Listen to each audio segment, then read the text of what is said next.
Basically a వేదిక మీద నుంచి అయితే మనల్ని అవమానపరిచిర్రో అదే వేదికను చూజ్ చేసుకున్నందుకు ముందు నిర్వహిస్తున్నటువంటి మిత్రులందరికీ కూడా ధన్యవాదాలు.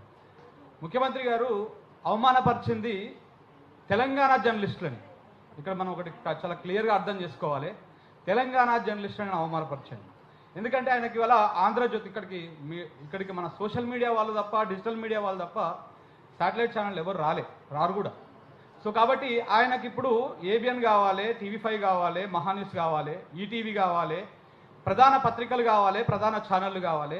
యూట్యూబ్లో అవసరం లేదు, డిజిటల్ మీడియాలో అవసరం లేదు. ఇవాళ డిజిటల్ మీడియాలో మెజారిటీగా మన తెలంగాణ బిడ్డలే ఉన్నారు, తెలంగాణ ఉద్యమకారులు ఉన్నారు, కొంతమంది జర్నలిజంలో పనిచేసిన వాళ్ళు ఉన్నారు, కొంతమంది జర్నలిజంలో పనిచేయని వాళ్ళు ఉన్నారు.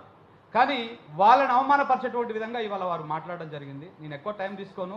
నేను ఆల్రెడీ ఇంతకు ముందుకే నా ఛానల్లో మొత్తం ఒక 30 నిమిషాలు కంప్లీట్ వివరణ కూడా ఇచ్చినాం, ఎవరి పక్షాన ఎవరున్నారు అని చెప్పేసి. సరే, ఒక్కొక్క లైన్ ఉండవచ్చును కాక, కానీ తెలంగాణకు సమస్య వచ్చిన రోజు, మా నిరుద్యోగులకు సమస్య వచ్చిన రోజు, రైతులకు సమస్య వచ్చిన రోజు, ప్రతి ఒక్కరికి తెలంగాణ ఏ రంగంలో ఉన్న సమస్య వచ్చిన రోజు ముందుండి నిలబడేది ఇదే డిజిటల్ మీడియా జర్నలిస్టులు. ఇంకొకటి మిత్రులందరికీ నేను విజ్ఞప్తి చేస్తా ఉన్నా, చాలా తక్కువ టైం తీసుకుంటా. సోషల్ మీడియా జర్నలిస్ట్ అనకండి. మనమే అసలైన జర్నలిస్టులం, మనమే అనికార్సైన జర్నలిస్టులం, మనమే సోషల్ జర్నలిస్టులం.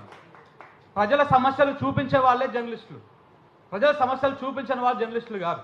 సో కాబట్టి ఇవాళ ఈ ఛానళ్ళన్నీ మెయిన్ స్ట్రీమ్ ఛానళ్ళని మనం కొట్లాడుతున్నది రేవంత్ రెడ్డి గారితో కాదు, మనం కొట్లాడుతున్నది మెయిన్ స్ట్రీమ్ మీడియా ఛానళ్ళతోటి.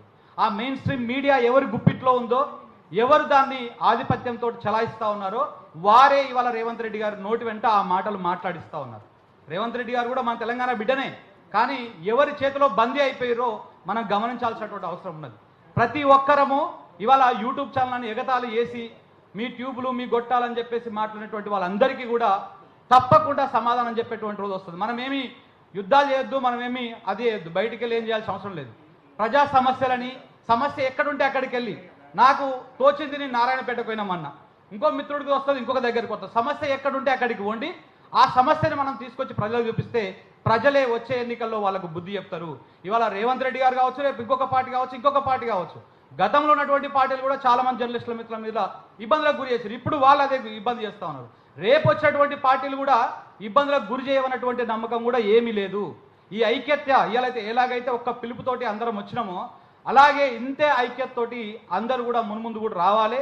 ఎక్కడ ఏ చిన్న సమస్య వచ్చినా, ఏ జర్నలిస్ట్ మిత్రుడికి సమస్య వచ్చినా అందరం ముక్త కంఠంతో మనం మాట్లాడితే, మనము ధిక్కరిస్తే ఎంత పెద్ద రేవంత్ రెడ్డిలైనా, ఎంత పెద్ద నాయకులైనా తప్పకుండా తలొగ్గాల్సిందే. ఇంతకు మించి ఇంకా నేను చెప్పడానికి ఏం లేదు. Thank you very much.